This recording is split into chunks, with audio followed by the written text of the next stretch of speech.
So maybe majority maybe they did not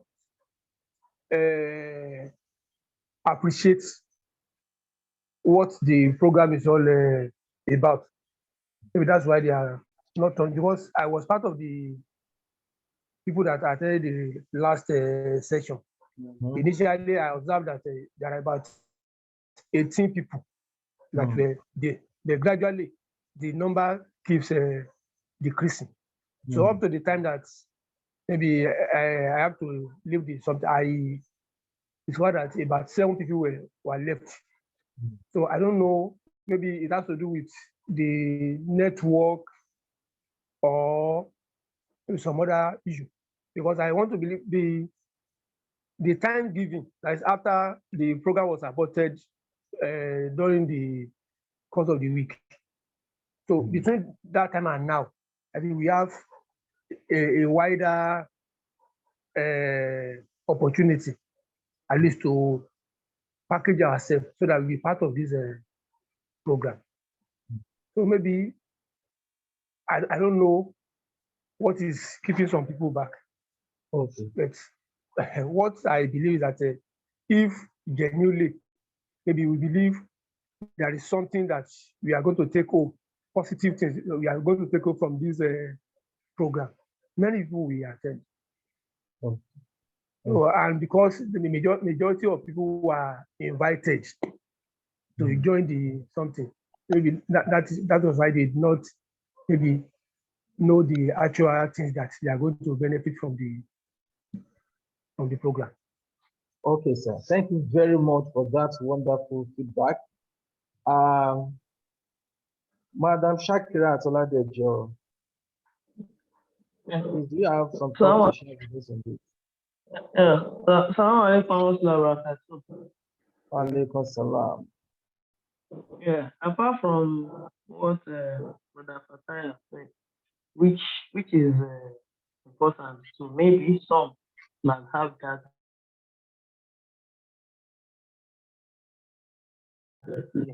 Another thing is some people might be having, we cannot rule out the fact that some might be having network challenges.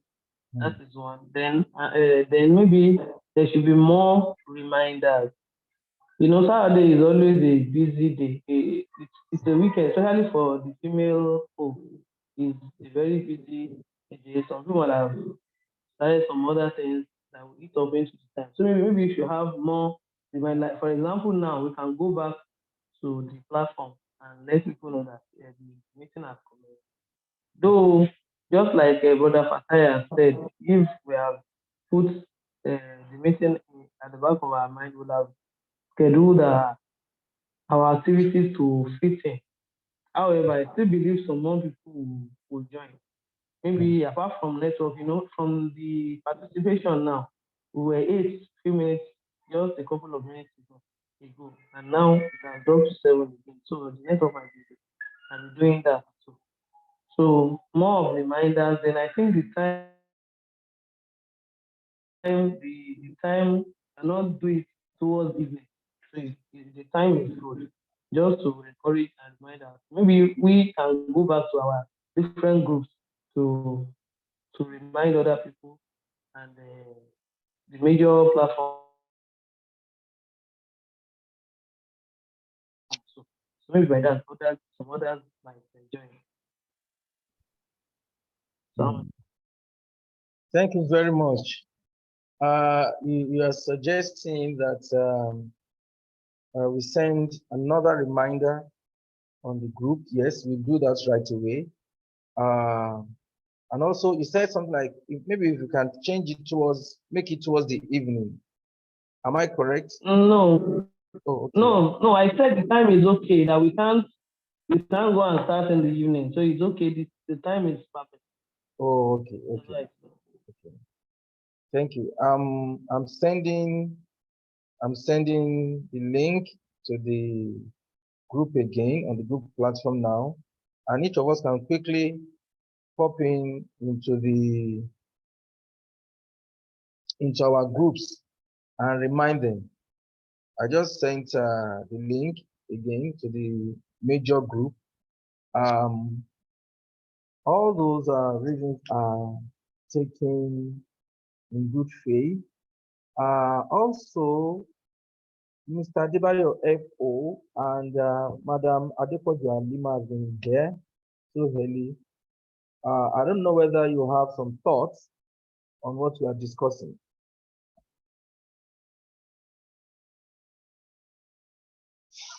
Mr. Adebayo, do you have any thoughts to share with us on the scheduling?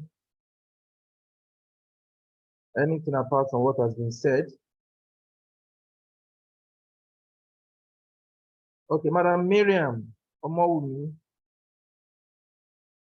do you have any thoughts to share with us on that?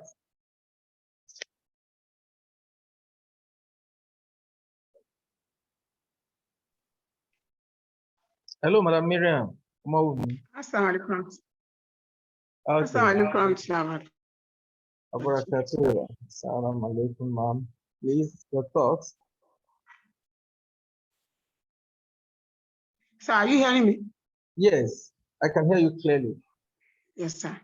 My own submission about that is, as a human being, when seeing the heading when we started joining the group, some people might not have it in mind that it's going to be a very cumbersome studies like this. So maybe after the first class that we had on Zoom, which people say that it's going to be a committed something, so they might decided to be dropping. I know that will be one of the suggestions, like other people have suggested, that some people might still trying to be joining, even like as we are, the network is fluctuating at my side. I don't know if at my side.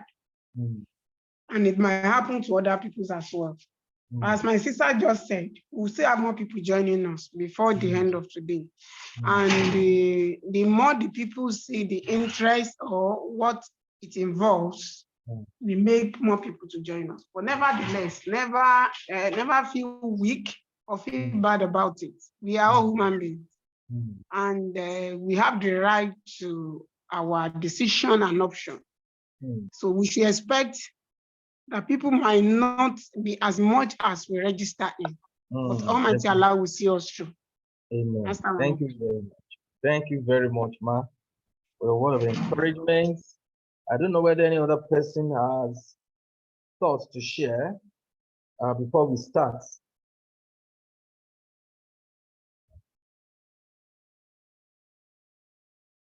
Okay,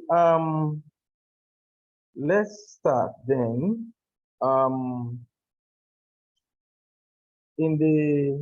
the first day, we were able to cover modules 1 and 2. Ordinarily, you're supposed to cover 3 modules that day. And this third module, conflict handling style, is supposed to be one of them. So we are going straight into conflict handling styles now. But before then, I don't know how many of us participated on the first day. Or let me say, how many of us did not participate on Tuesday? We can do that by show of hand, by raising up our hands. Okay, do I take it that everybody here were present last Tuesday during the first class? Is that correct? Okay. Mr. Adebayo FO, you weren't there on the first day, or you want to say something? Okay, you weren't there on the first day. Okay, only you. Have you taken the time to watch the video posted? You can unmute now. You can unmute and answer the question. Mr. Adebayo FO.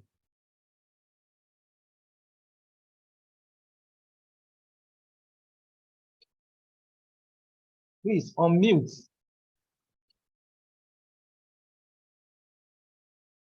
Can you hear me, Mr. Adebayo FO?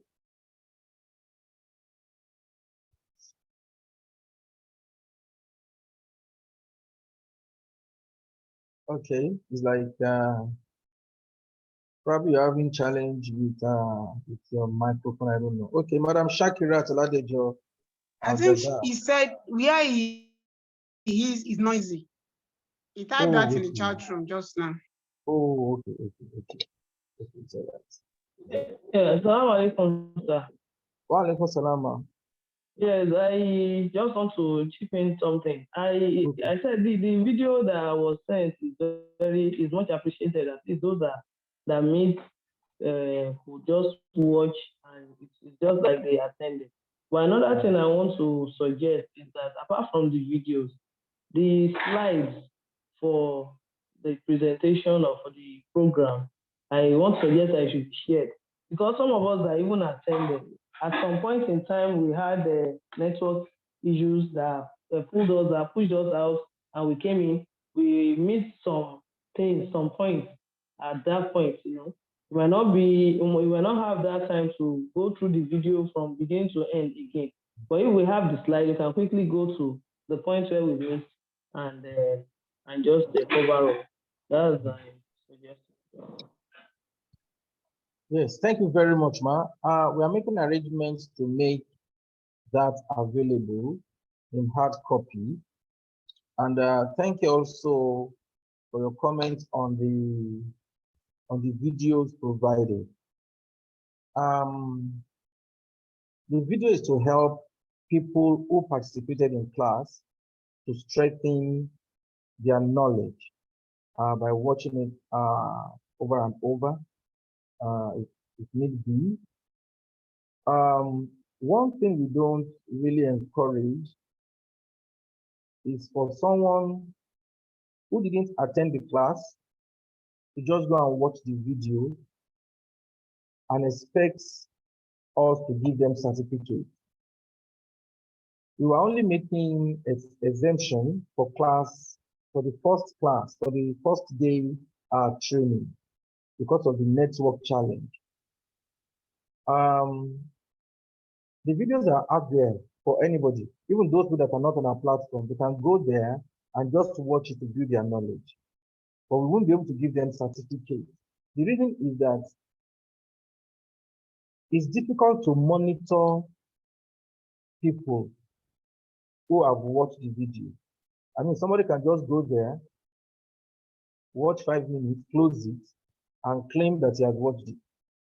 Somebody may just even on it and be doing something else and not listening, and then come back and say, oh, I've watched it.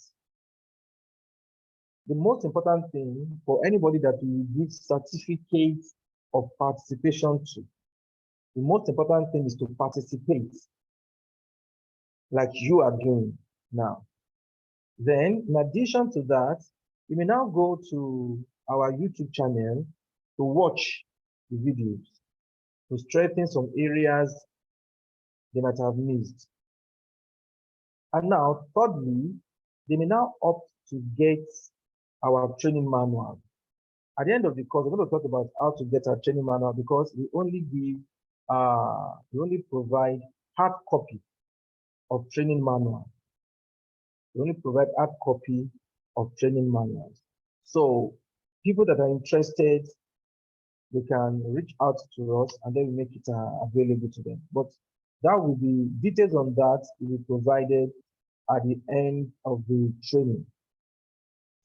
Now, if you did not participate in the first day and you have not watched the videos posted, it may be a little bit challenging because the foundation, some critical foundations were laid there. The first module treated key concepts in conflict management. These are terms that we use as conflict managers. These are terms that when you use them like an expert, it separates you from laymen. Words like dispute, conflict, peace non-violence, violence. All these are words or terms that laymen, men on the streets, they use. But there are technical ways we use them in conflict management. So it's important that you are going to be certified a conflict manager. You have the technical knowledge so that you know of these words, so that you know the appropriate context in which they are used. That is what we did in module 1. And we look at disputes, conflict, what does it mean? Peace, positive peace, negative peace, violence, and types of violence, structural violence, physical violence, cultural violence, attitudinal violence, and so on. So it's important that we are grounded in this first. Then the second module is very, very important because it treats understanding conflicts. Understanding conflicts. One of the group activities that we have been given is for us to identify 5 words that come to mind when we hear the word conflict. And from the group that participated on Tuesday, almost every group had about 100% negative words associated with conflict. That is not unusual. That's the standard. Usually, when we do such assignments, either in physical training or virtual training, people associate negative words with conflict. And one of the objectives of module 2 is to help us see that we have negative associations with the word conflict, and the need for us to dissociate or to separate those things from conflict, because it is only when we're able to do that that we begin to see the potential benefits of conflict. It is when we're able to do that that we begin to appreciate that conflict can actually be something positive, can actually be something constructive. It is when we understand conflict in that perspective that our orientation changes, and then we can help to bring about a shift in the orientation of parties to a conflict. You see, that's why it is important, very, very important, to go through that module 2, understanding conflict. Understanding conflict. So what we have said is that since we had challenge of network challenge on Tuesday, we are giving us the opportunity to go and watch it on our YouTube channel. Please, as you watch our video, please help us like them, even subscribe to our channel. Watch the video for you to understand conflict. Believe you me, your expertise, your competence as a conflict manager, as a Muslim leader managing conflicts, the first thing that guarantees your competence is when you understand conflict, when you understand the nature, the essentials, when you're able to disaggregate conflicts and understand it in total. After that, we move to categorizations of conflict. The parameters we use, the standards, the yardstick we use to categorize conflict as interpersonal, intrapersonal, or as ethnic conflict, religious conflict, or as destructive or violent conflict, or constructive or non-violent conflict. You see, we looked at these parameters to categorize conflict. And more importantly, we now look extensively at stages of conflict and what that means to conflict managers. Stages of conflict. You see, you would not, you will not be a good conflict manager if you have not gone through modules 1 and 2. We cannot build something on nothing. But I'm happy that majority of us here this morning went through the course on Tuesday. But many times you are thrown out due to network, and that's why we are saying, okay, go back, go and fill up the patch in knowledge by watching the videos. So thank you very much for that. We will now go ahead and look at conflict handling style.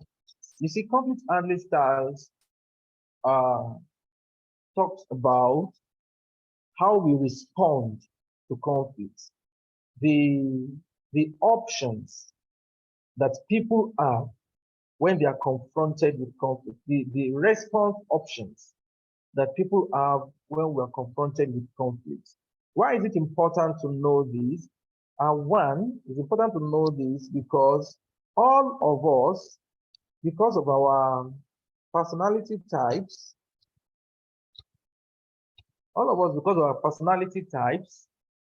we have our default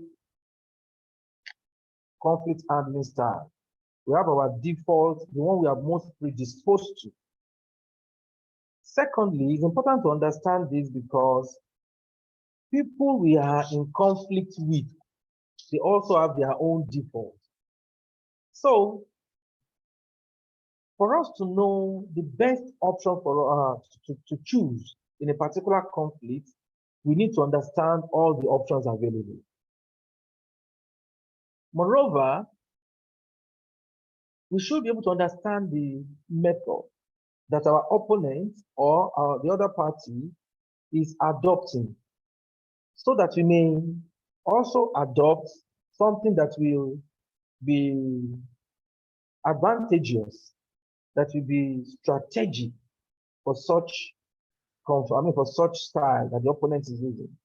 Now, as conflict managers, when we understand conflict handling styles, we'll be able to understand the style that the parties are using, that the conflict parties, the people who are in conflict that have come to us, be able to understand the styles they are using.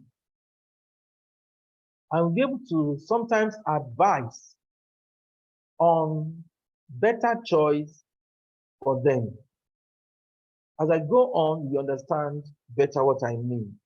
Because some styles, some individuals, they are stuck with certain style. This is the style they use in every conflict, and that may not be suitable. Because each style, there is no style here that is better than the other every time. No style is the best in every situation. No. So we're going to be seeing in which situation is a particular style most appropriate. These two individuals, Thomas and Kilman, they identified 5 styles, 5 methods that people adopt when they are responding to conflict. Don't forget, we have said that conflict is a relationship between 2 or more individuals who think or who have or think they have incompatible goals. So in a situation of incompatibility, in a situation of pursuing incompatible goals, how do people respond? That is what conflict handling styles addresses. So Thomas and Kimman identified 5 types: avoiding, accommodating, compromising, competition, and collaboration. However, looking at these 5 styles they identified, I saw that these five did not really capture a style that traditional African people use. So I added that one, making it a sixth style. And as I explain each of these styles, you will see that truly Thomas and Kilman, though they've done wonderful job, but actually there is need for a sixth style to cater to the experience of traditional Africa. Okay, these styles vary in the degree of assertiveness or cooperativeness. It means the extent to which a party insists on having its way, assertiveness, or the extent to which a party is willing to let the other party also have his way. So, but what is important for us to note are the things I've said earlier. Each of us, we have our default style based on our personality type and life experiences. There's no particular style that is most suitable for particular situations. Okay, so let's look at these styles one after the other. Avoiding, or sometimes we call it avoidance or avoid. Avoid. Avoid is, or avoiding is when an individual deliberately evades, ignore, withdraw, or delay response to a particular conflict. You may delay response or just ignore it. That is avoidance. You say you are sweeping it under the carpet. Sometimes things happen between us and some other people, and we decide to just overlook it. It may pain us. Sometimes it doesn't pain us. Sometimes it's paining us, and we say, we don't want to address it. We are avoiding. When we avoid, your concerns are not addressed. The concern of the other party or the other group are not addressed to. So people who are natural avoiders, what they think is conflict is useless, is hopeless. There's no hope of you getting your interest satisfied. So it's better, let's just forget about it. They accept disagreement. They accept disagreement. But let's look at the parameters, the variables in avoiding. Assertiveness. For somebody that avoids, their assertiveness is low. They are not assertive. They don't insist on their rights or on their needs being met. Cooperativeness is also low because they don't even cooperate or allow the other person's interest to be taken care of too. The value they place on the issue or goal is low. The value they place on the relationship between them and the opponent is also low. I will explain those. The outcome is that they are not satisfied, the other party is not also satisfied. Let's use a case of husband and wife.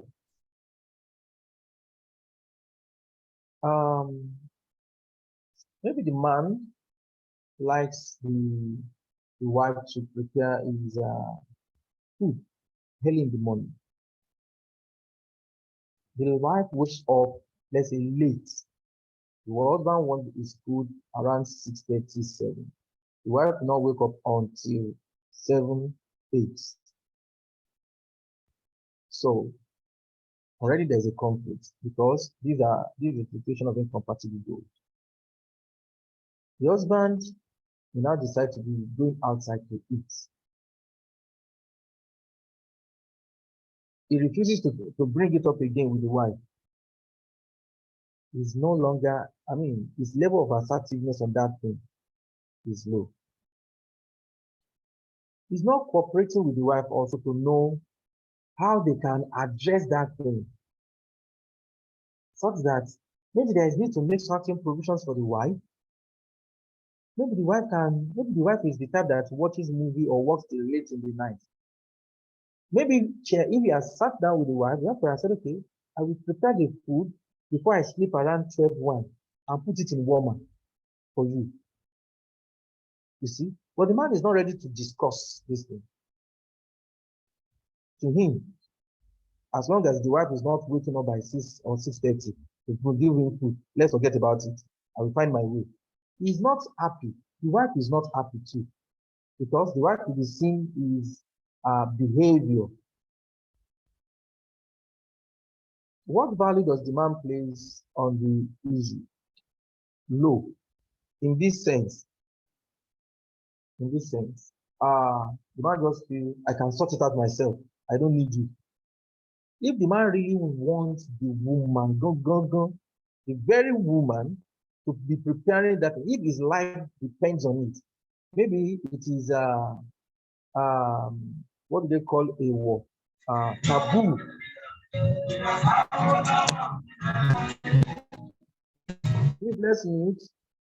If it is a taboo for him, for people in his family to eat food outside the house, you see, if his life depends on it, he will find a way of making the wife cook around that time that he wants.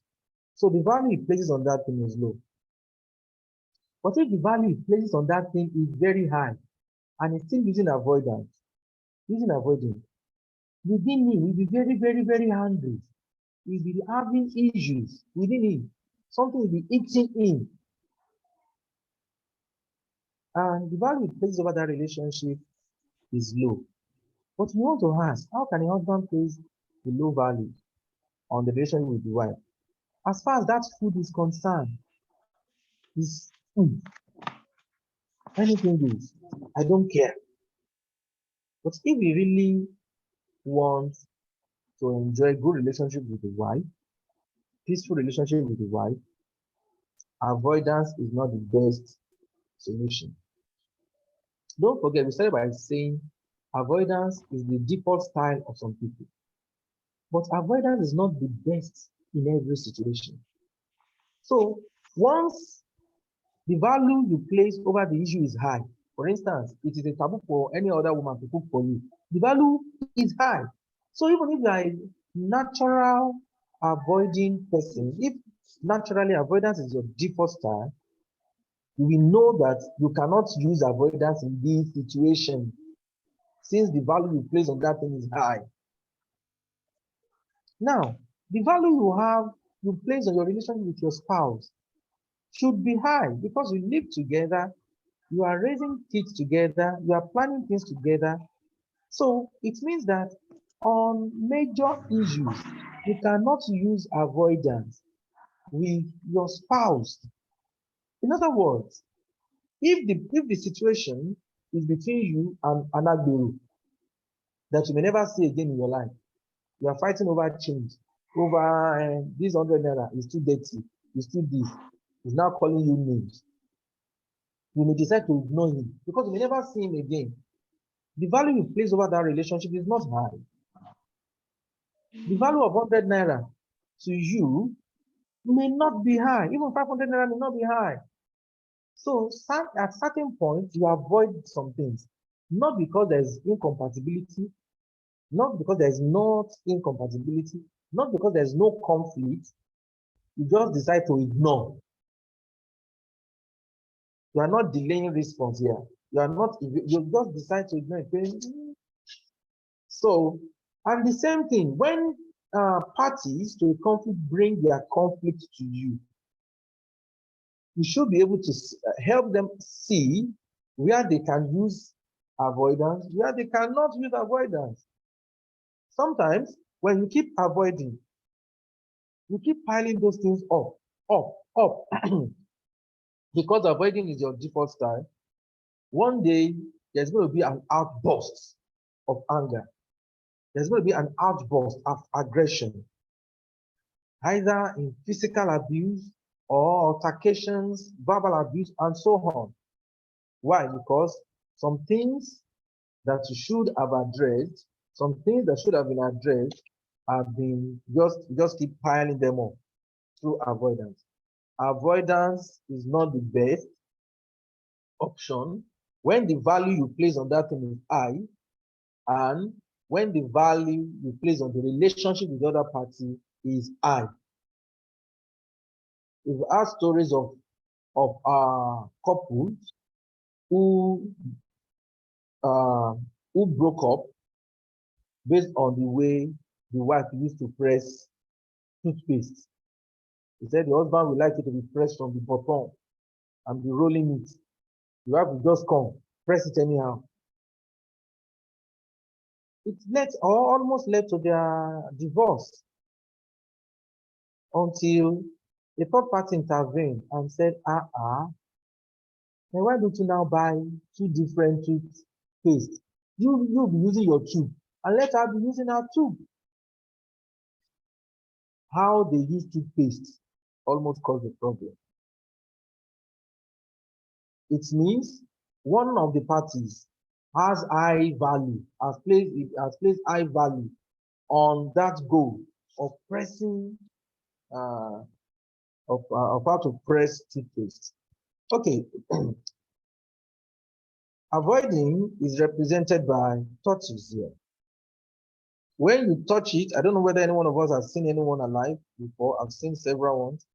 Once it comes against something in its way, maybe somebody puts a stick in front of it, you see him quickly pretending he withdraw inside, his head, his legs, pull them inside until he feels safe again to continue. Excuse me. Okay, let's move on to the second, accommodating. When we use accommodating as a style of responding to conflict, we set aside our personal needs in order to please others and have peace. Accommodators want to preserve the relationship because they place high value on the relationship. Therefore, they ignore the issue and keep peace at their expense. For instance, the husband and the wife, about cooking in the morning, the wife may say, okay, let me break my sleep in order to satisfy my husband. The thing is not convenient for her.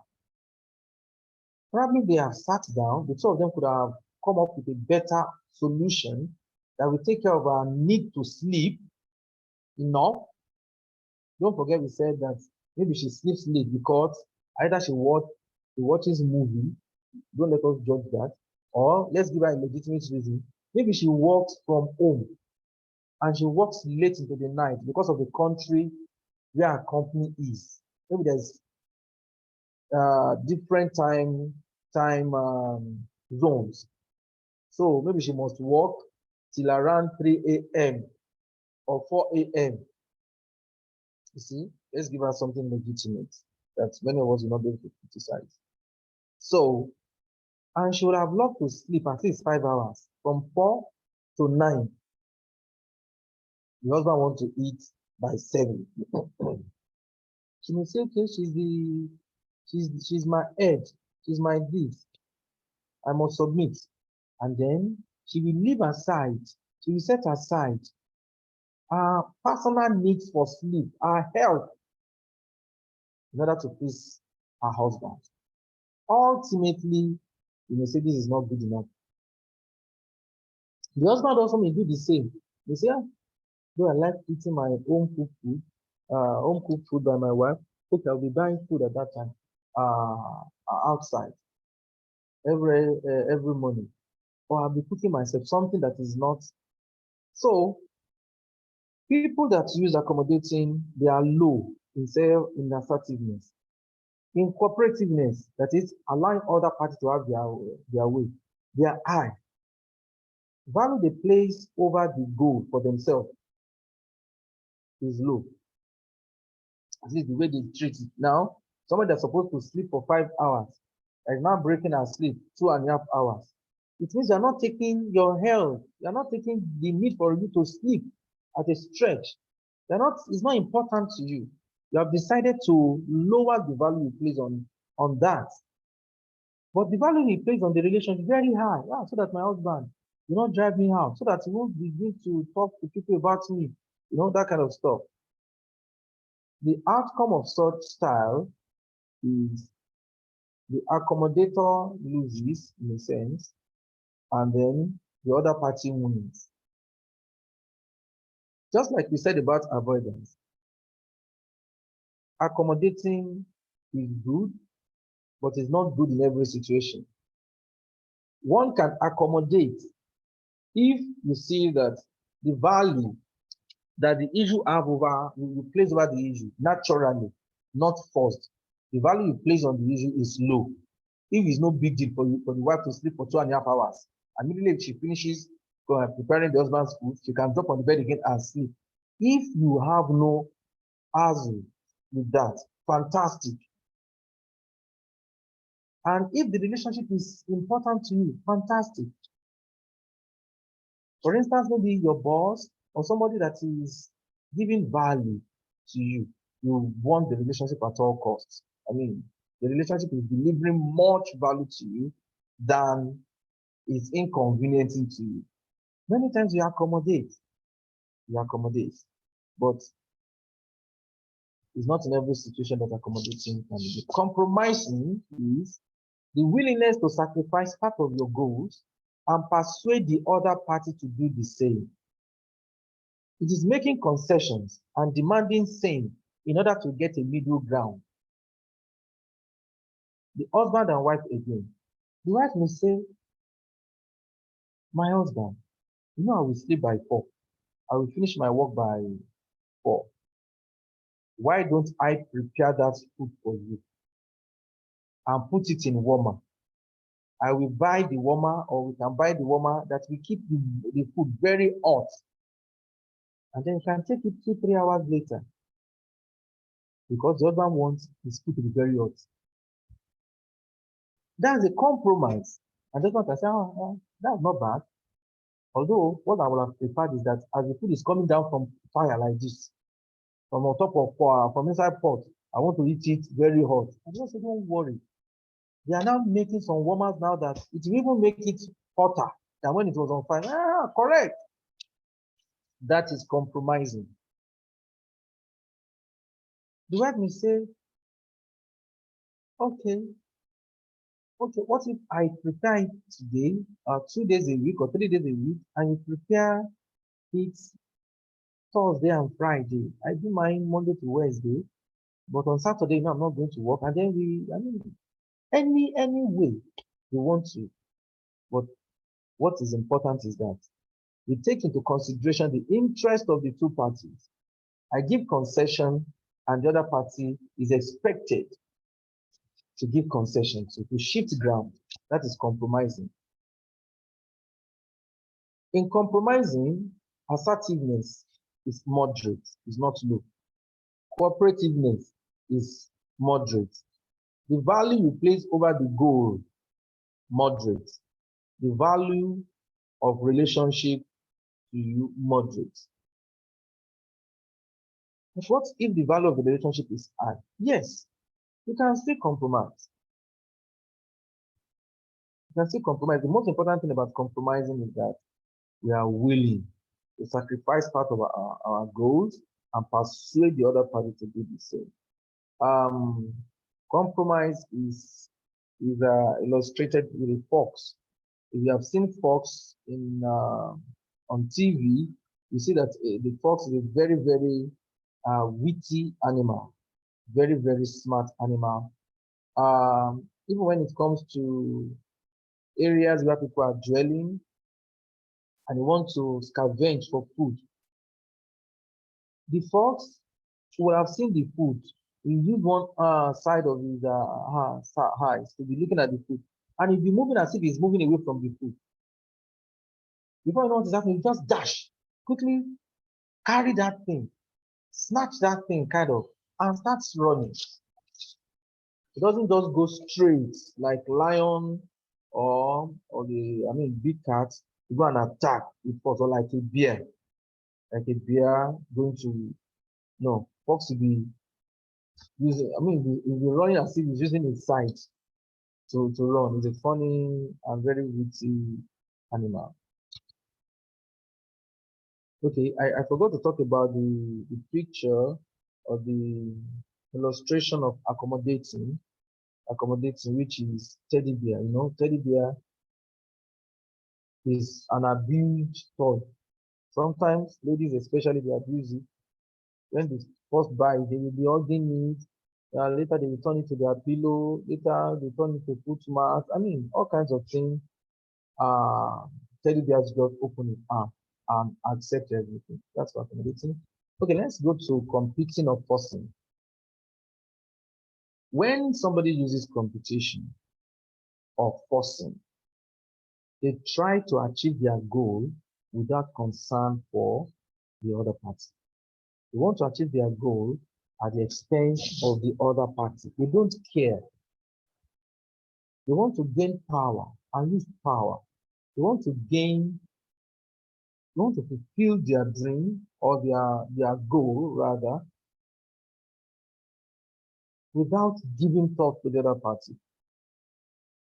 They want to put pressure on the other party until that one collapses, until they capitulate to their demands. They are like sharks. They don't want to share. They just want the maximum they can get and forget about the other party.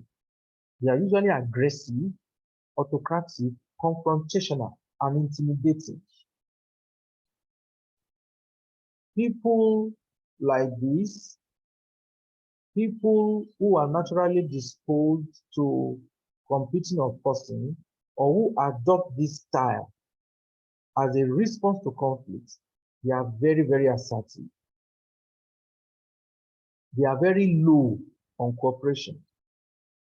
And the value they place on their own goal, very high, high value. The value they place on the relationship, low. That's why they don't care.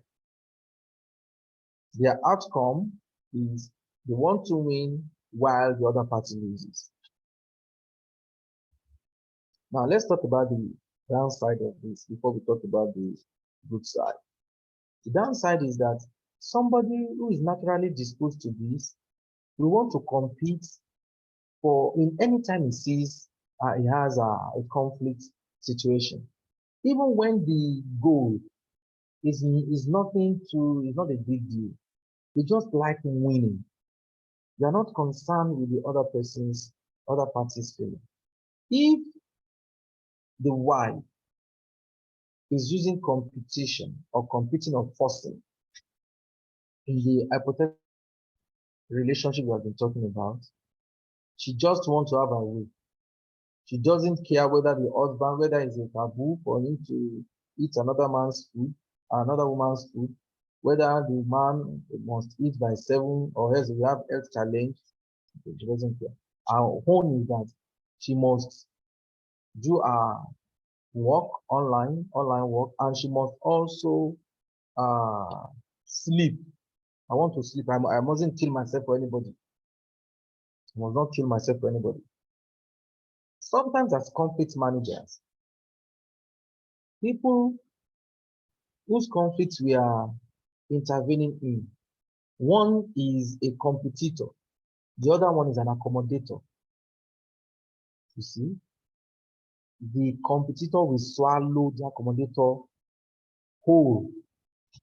The shark will swallow the teddy bear, forget, over small issue, over this, over that. Sometimes, as a conflict manager, you may need to help accommodators after we have helped them to prioritize their goals. In other words, you have helped them to identify the value that the goals have for them. I've helped them to rank it. That is when we have to show them that over this, you cannot use accommodating style over a goal that is very important to you. Over other small goals, you can use accommodating. You see, that way we empower them.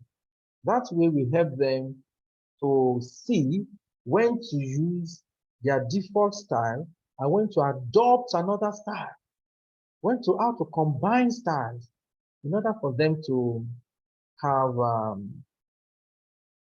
to enjoy the relationship, especially in a close relationship, family, maybe between siblings, between husband and wife, between parents and children.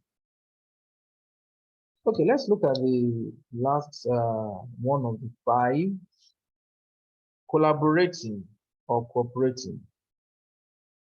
Collaborators or cooperators, they see conflicts as problems to be jointly solved by all the parties involved through finding creative solutions to all issues involved.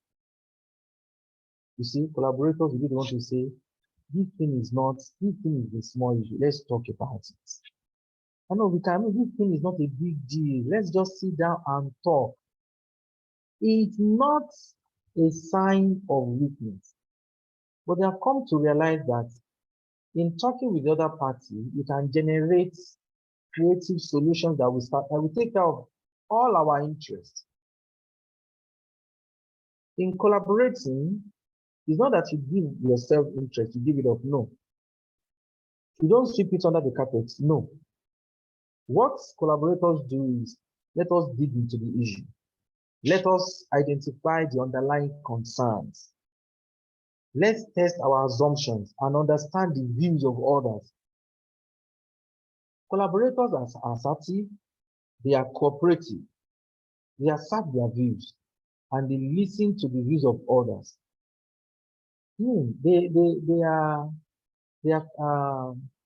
They are comfortable welcoming differences.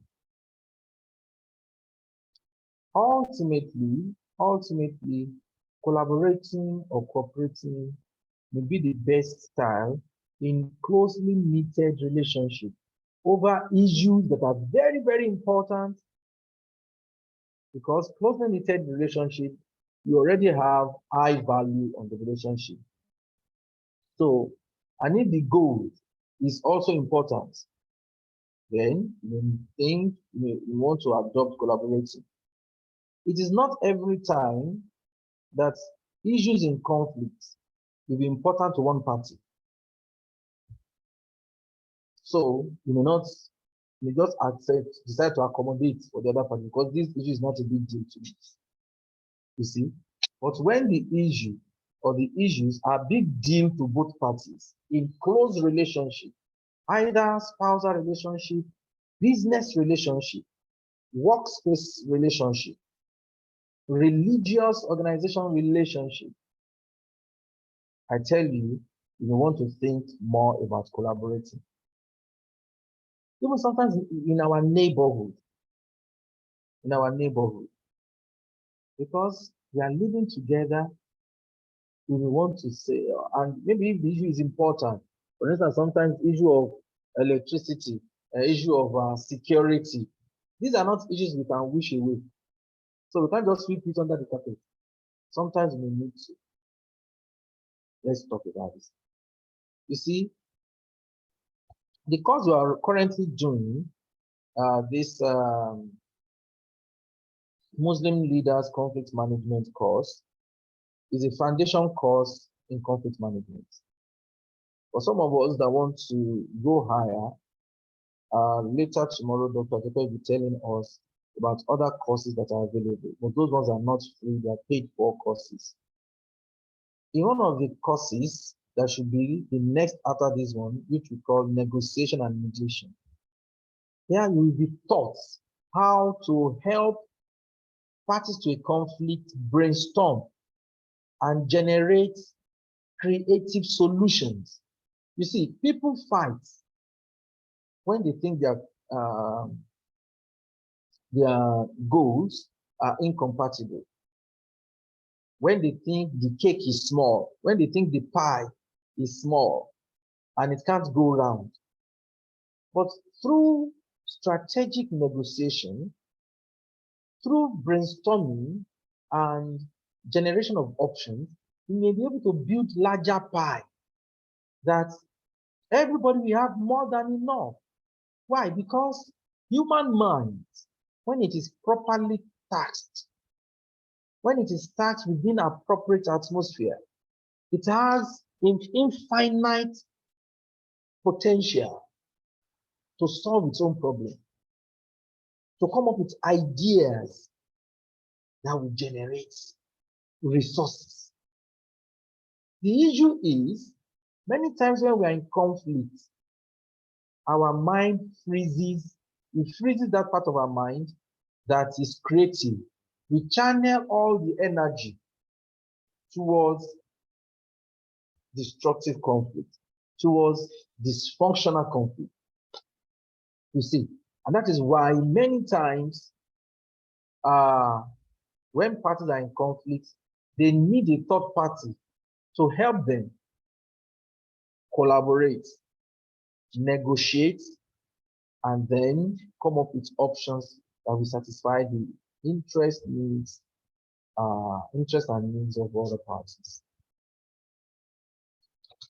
So this is the sixth one that I added. Ubuntu is a shortened form of this Bantu Swahili language rather, which means Umuntu, Ungumuntu, Ngambatu. Umuntu, Ungumuntu, Ngambatu, which means literally a person is a person through other people, which we have shortened to mean I am because we are. You see, in one way or the other, or in one form or the other, this mentality is what is the underlying philosophy, the underlying orientation, the underlying response in traditional African society. Here, things like spirituality is very important. Ancestors, the need for peace, this communal living is important. It means collective personhood, encompassing humaneness, compassion, and goodness. That is Ubuntu. Ubuntu. It is the underlying philosophy that the human nature can only be realized through relationship with others. So Ubuntu stresses the importance of relationship. And as an African, and particularly as a Yoruba person, you will realize that many conflicts that we have been involved in, either as parties or as people mediating in it, we have used anecdotes, stories, we have used proverbs, adages that promote or that emphasize this Ubuntu, that emphasize the importance of relationship. You will say something like, when they are mediating conflict. Whatever we are fighting over, our life is much more important than it. In future, who knows what tomorrow will bring? We use all kind of things, words. The elders, they will use this. By the time they tell you this story, you use this adage. In fact, the boiling in your mind, you first of all calm down. And before you know what is happening, what you have been saying that, what I've been found that nobody can collect this thing from me, or nobody can ask me to do this thing. Nobody will ever, you just find yourself surrendering it easily. Many times, such things don't work in Western world. That's why we have to cherish what we have. I called it Ubuntu to make it trans-African. In Yoruba land, we have the name we call something like this. You can call it Ifomoniyanse, Jomoloabi, whatever. In conflict, there is a traditional way, or there is a way that traditional Africans Even till now, as educated as we are still influenced, as Western educated as we are, one way or the other, we are still influenced by this worldview. That is stressing the importance of relationship, stressing the importance of being at peace with other people, stressing the importance of um, remainings over material gains. Now, as a conflict handling style, Ubuntu recognizes the existence and connection of a supreme being, God, as the creator of man, spirits, animal and plant lives, and phenomena and inanimate objects. You see, that's why in Africa, when we are settling conflicts, we even call the ancestors that have gone. Your father, and your mother, and your this. So a white man, that may be just all those things just mean, I mean, unnecessary sentiment. They don't let us put sentiment, they let us treat the facts. In Africa, we don't usually only treat the facts. We appeal to our higher senses because that is who we are. You see, we are Africans. We are Africans. Conflict within the context of Ubuntu is seen as a disturbance in the order, in the unity between the spirit world and the physical world, between the creator and the created, and the inanimate and animated things. And then conflict resolution is the means of restoring the balance.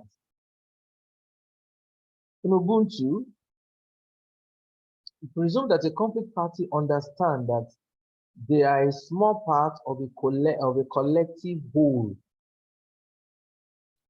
My grandfather, my late grandfather, was reputed to be a very, very good, excellent mediator in our village, in Osun State, in Kuta.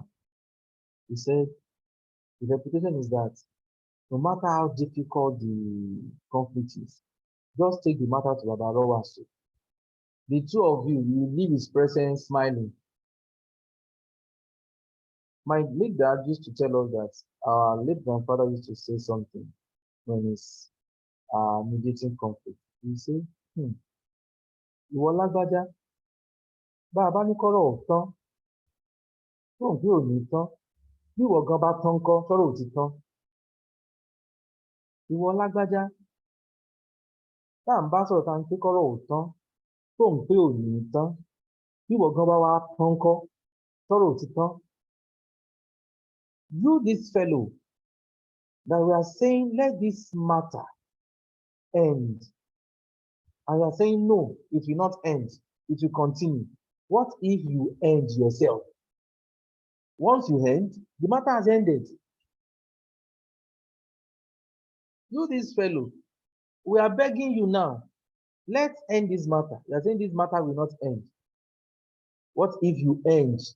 Who knows when you will end? If you end before tomorrow, the matter has ended. You see, that saying will quickly make you see how feeble you are. How feeble you are, not to talk of what you are laying claim to. Once you are dead, this thing you are laying claim to is no longer yours. Your life is not even yours in the first place.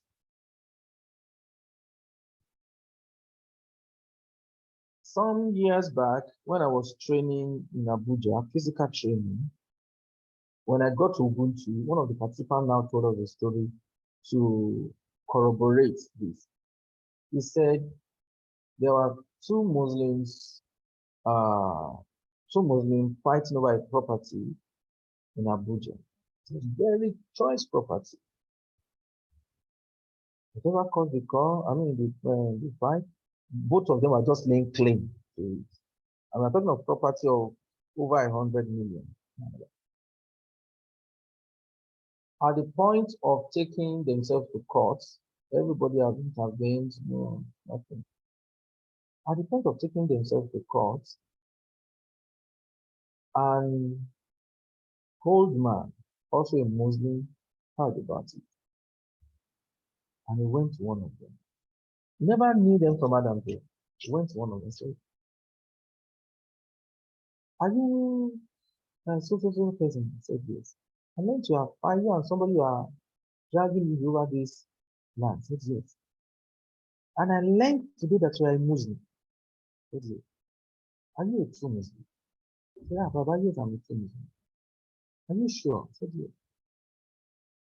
Do you know that you serve Allah, Almighty Allah? I said, yes. Do you know that if you die, they are not going to bury you with this property? I said, yes. Do you believe in Al Jannah? That you can't carry this thing there? I said, yes. If truly you mean the answers you have answered to all these my questions, I want you to remove your hand from this matter. If truly you are true Muslim, if you are a true Muslim. They said the man looked at me and said, Baba, as you have said it, now I'm removing my hand. I am going to call my lawyer now to stop taking that matter to court. And that was how it ended. The man appealed to his spirituality, to life after death. But you go and try that with a Westerner that doesn't believe in life after death, that doesn't believe in God, that doesn't believe in, it will not work. That can only work in an environment where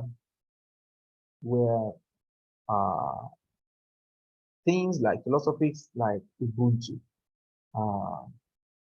is appreciated. So when we talk about conflict handling styles, it is not enough to just know them. It's not enough to know that we have our different styles. It is not enough to know that there is no best style in every situation. The most important thing is how do we apply it in conflict management? And that is conflict management strategies. And it is when you, first of all, understand your own style, you understand the style of the other party or the parties that come to you, and then you understand which style is most suitable in which in different situations. That is when you can say you are managing conflict strategically. So to manage conflict strategically or to determine which style is most appropriate in every situation, there are certain parameters you use to judge. There are certain principles to judge the styles in order for us to turn into strategy, for us to know which one, it becomes strategy when you apply the most appropriate style to a particular situation, or when you help parties to recognize which style is most appropriate for particular issue or particular conflict situation they find themselves. That is when it becomes conflict management strategy. So what are the issues? What are the principles rather that you use to judge? Issues. 1. 2. Relationship. 3. Relative power. 4. Available time. And 5. Desired outcome. All these are very important for you to know which is the best advice, which conflict handling style is the best for this situation. For instance, they call you to come and reconcile couples where one party is no longer interested in the relationship. Maybe he has even collected his visa to travel out. He's just here to listen to you because as a member of your religious group, he doesn't want to look rebellious. There's nothing you can say. Many times the change is already, it's already gone. The outcome he wants is just, I'm going. I'm tired of this. It's not every time somebody says that they really mean it. When we get to conflict analysis, you'll be able to understand when people say what they don't mean. But sometimes from people, the outcome they want in a situation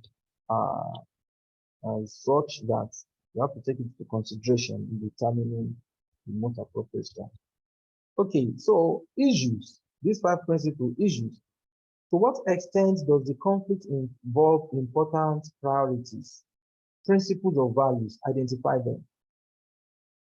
As a conflict manager, when a conflict comes, when they bring conflict to you, or when you want to intervene in a conflict, you need to identify the issues.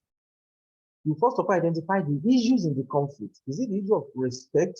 Is it the issue of money? Is it the issue of this or that? And then you have to help the parties to prioritize the issues, how important, the relative importance of each issue. Because don't forget, we may need to make trade-offs, but some issues are so important that parties are not willing to negotiate them. But it's our duty as conflict managers to identify issues first. 2, relationship is the second principle. How important is it to maintain a close, mutually supportive relationship with the other party? Do you want to maintain a close and mutually supportive relationship with the other party? It's not in every situation that parties are interested in very deep relationship. It's not. You, as the conflict manager, you may have your own mindset about that relationship. But your mindset about a relationship might not be as important as the mindset of the parties themselves. The value over the relationship here is not the value you place on it, it's the value they place on it, on the relationship. Relative power. Power is always an important issue in conflict. Who is more powerful? Who is less powerful? How can the less powerful gain more power? Sometimes people that they think they are powerless, it's just that they have not discovered their power. The gentle woman that appears timid, maybe she's a full homemaker. Somebody will be thinking that this woman is so powerless because her husband is working in a good place, well educated, very rich. The only power that woman may have might be her gentle nature. Her husband may depend so much on that gentle nature, even without him realizing it. That may be the form of power that she has that she's not aware of. Maybe the way she cleanses, takes care of the house, make the house so clean, takes care of the children. Her beauty may be the power. She may not realize it. So we have to look at it. By the time we listen to party A, party B, party C, we see some of the unidentified powers that each party has. Available time. How much time do we have to resolve this issue? How much time? There may not, while we encourage the fact that we don't hurry or we don't hurry over things when we are mediating in conflict, we give it all the time a particular conflict deserves. However, it's not in every situation you have all the time in the world. Sometimes you have time constraints to get certain things done. Desired outcome. This is the 5th principle. Desired outcome is based on the 4 factors. What kind of outcome do you desire? Or what kind of outcome is possible given the other 4 issues that we have talked about? This is also very important. So with the knowledge of your default conflict handling style and an understanding of these 5 factors, you may strategically determine which conflict management technique is most suitable to a particular conflict situation. Matching appropriate style to particular conflict situation makes it a conflict management strategy. So we move over to, summarize each style. Okay. Yes, all these are things I've discussed earlier when talking about conflict handling style. This shows when avoidance is the best option. It is the best option when the conflict is small and relationships are stable. In other words, They are tiny, tiny issues, but the relationship is more important. Okay, you are upset and need time to cool off, so you delay discussing it. There are more important issues to deal with, so let's put this one aside first. I have more important issues to handle. You avoid when you have no power or you see no chance of getting your concerns met. If the other person or the other party are so powerful, they don't listen to talk. Maybe you are an employee, they are the employer, and you know that if you take their grievance to them, the next thing they are querying or go out of our company. You just have to continue to cope. You are too emotionally involved, and others around you can solve the conflict more successfully. In other words, if there are people around that can handle the conflict on your behalf, then avoid the conflict. Accommodate. Accommodate is best when an issue is not as important to you as it is to the other person. To be frank and to be honest with ourselves, is not every conflict we are in that the goal is very, very important to us as it is important to another person. When you realize you are wrong, you just have to you have to accommodate the other person. If new facts emerges, and you find out that your actions were based on wrong assumption or wrong baseless stuff, you just have to accommodate that fairly. The time is not right to resolve the issue, and you prefer to simply build credit for the future. Yes, the relationship is important to you, and you feel that if we begin to hammer on this issue now, or try to address this issue now, the relationship is still fragile. These people, they don't understand me yet. Okay, let me gain credibility. Then you want to accommodate for a certain period of time. And also, when harmony in the relationship is extremely important, when harmony is extremely important in the relationship, you may accommodation will be the best. Compromise often leads to quick solution. However, this might not completely satisfy either party. Compromise does not foster innovation like collaboration does. Compromise works when people of relatively equal power are equally committed to goals. You see power, relatively equal power. When you can save time by reaching intermediate resolutions of parts of complex issues, and when the goals are moderately important. In other words,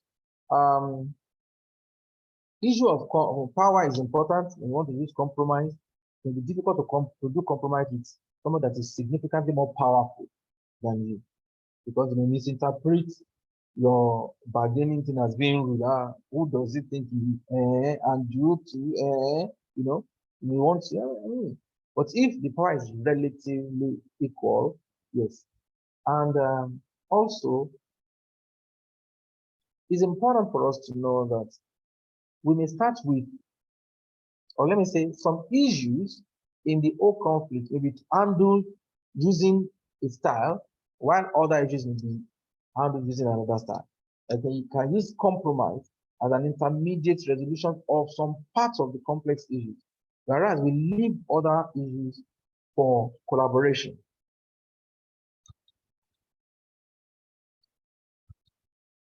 Compete.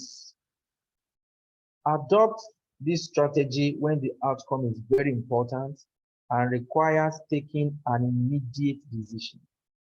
Competition is not that bad.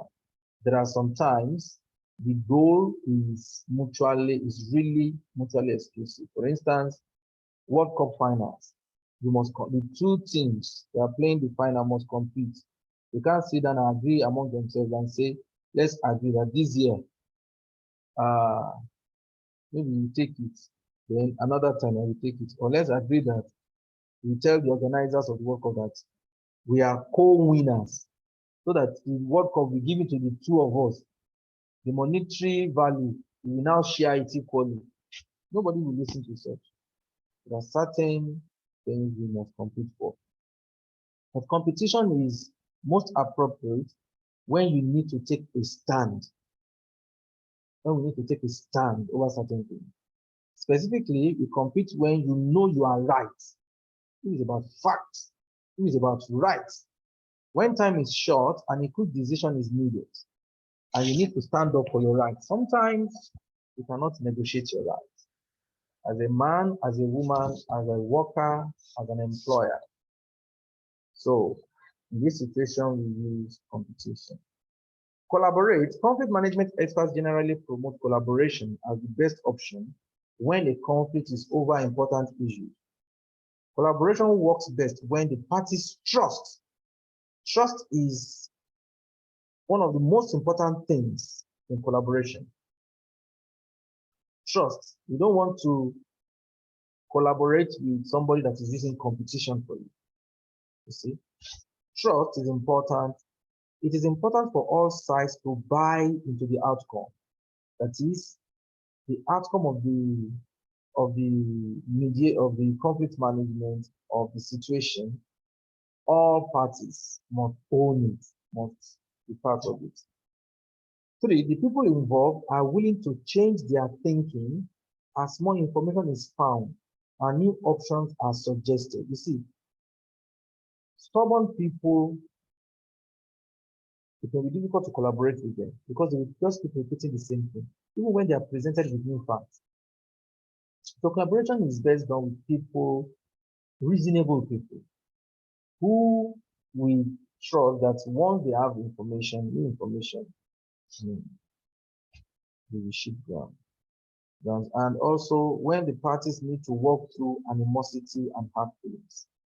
When there has been animosity, bitterness between the parties, we need to collaborate so that we're able to talk, build trust, and then some feelings, some bitterness is let go of. Generally, we say that 13% of time when we have conflict, that is when we use avoidance. We use competition 22% of time. Compromise is the most used style, 35%. Accommodation is the least used, which is 6%, and collaboration is the second most used style, which is 24%. So this means that as conflict managers, most conflicts are going to be managing. We're going to see a reflection of this result here. Reflection, either the parties have been using it or the ones we are going to even use for it. We're not going too far from this. But with African philosophical approach, African ubuntu, I personally have not done any study on that. But I think within African setting, it will have a good percentage. I'm almost certain of that.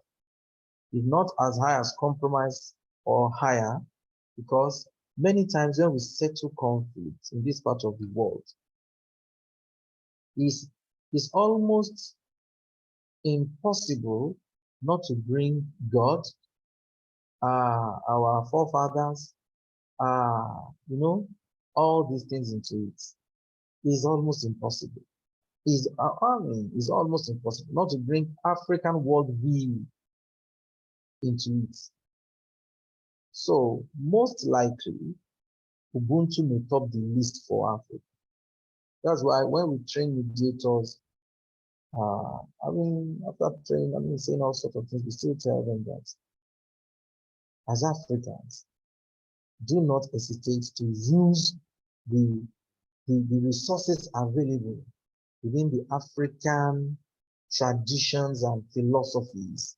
You see, for some people, what breaks them, the breaker, will come from an adage, a philosophy, a worldview, a story that is situated within the context of African worldview. even as a Muslim, whether we are Muslims or Christians, we still see that African philosophy is still mixed. But this is the context we find ourselves. The way Islam is practiced among Yoruba is different from how Hausa will practice it. All of us will pray 5 times and we follow the tenet of the Holy Quran, but the way we interpret it within our local context will definitely be different. Definitely be different. So, in conclusion, from the foregoing, it is evident that different strategies will be most appropriate for different situations. Although we all have our default styles, the good news is that we all can learn to judge and apply the most appropriate strategy to each situation. This is a learnable skill, and I strongly encourage you to learn it, to continue to learn it. Happy learning. Thank you very much. We have 6 participants left in the room. I know some have been coming in and going in because of network, but I don't know whether any one of us have questions or contributions before we go on break.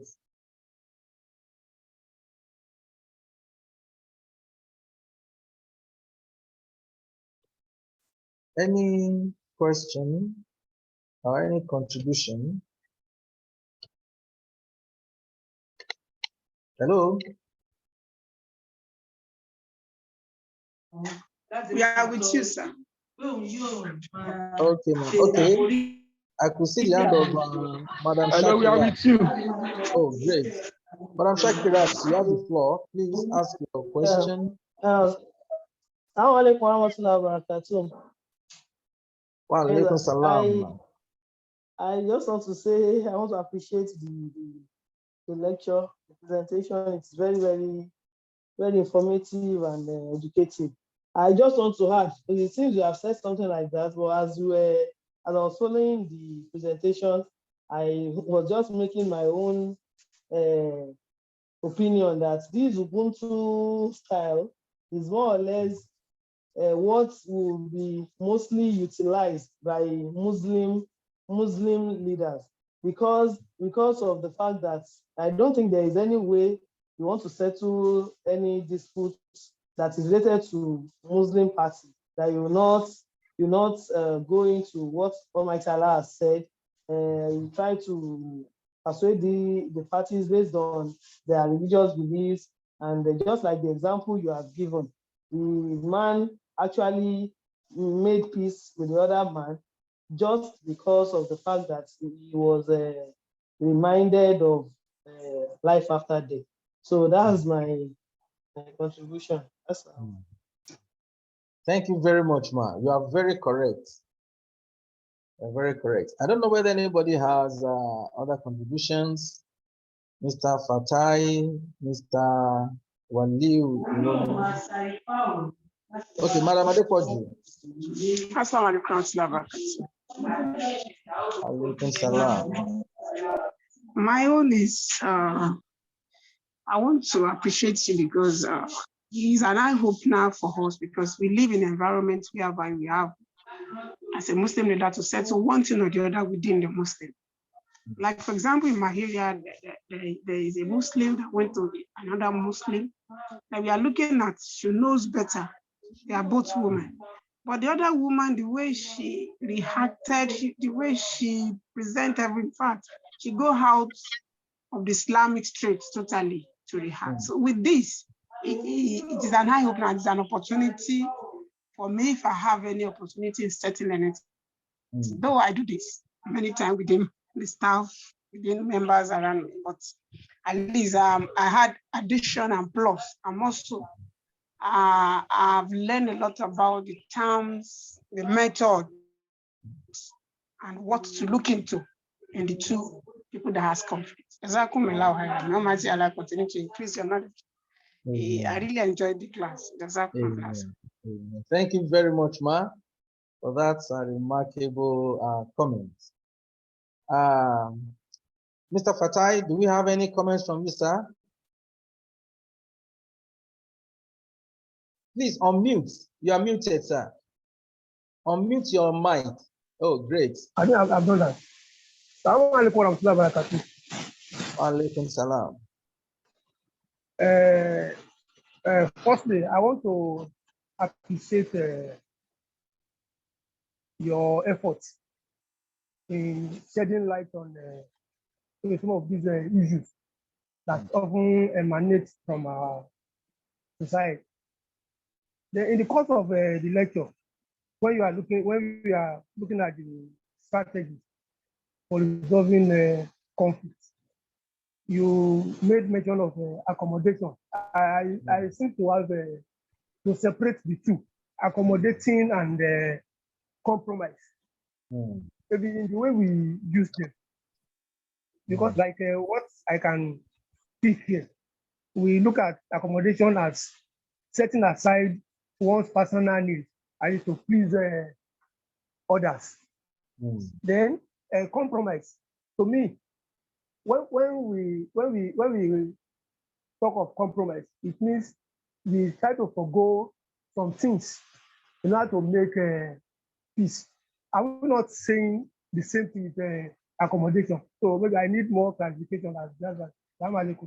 Okay, sir. Thank you very much. You see, there's a lot of difference between accommodating and compromise. In accommodating, you are giving over your interests and needs without asking anything from the other party. That's accommodating. In compromise, you are prepared to give and to take. You are ready to negotiate, to sacrifice certain things while you gain certain things. That's compromise. In other words, you make demand from the other fellow, from the other party, while you also give. That's compromise. Compromise is give and take. Give and take. Yes. Accommodating is you just giving. Without taking. Without taking. Making the other party to have their way. Okay. I think it has been simplified now. Okay, so thank you very much. Please, we'll be going on break now. Let us reach out to our other participants. It's unusual for us to hold a class like this with anything below 20. That's the worst case scenario. But we are doing this because we are appreciating those of us who have set aside the time. So, I mean, to show up. There have been calls here and there for us to cancel, but we insisted and said no. Some people, let's appreciate the few people who have shown the commitment. But you can help us to tell other people within our groups and on the general platform about the remaining session for today. Now, we will put this video online too, but we only issue certificate to those people who are participating in the virtual class. So other people will be thinking, maybe they are posting the video, I will go and watch the video. We don't have anything against it. As long as you have the knowledge, go and use the knowledge. However, our firm will not be able to certify you because there's no way of us judging whether you watch the video or not. And when you have a certificate, there are places we can refer you to. There are higher courses we can refer you to. Our certificate is saying that this person has been trained by us. Our firm, we are registered with the government to issue certificates, in trainings like this. And we've been registered for close to 20 years. So please help us inform our other people. If there's anybody we have invited personally, please let's reach out to them. Thank you very much. I will see you in the next session. Yes, sir. Thank you very much, sir. You're welcome, ma'am.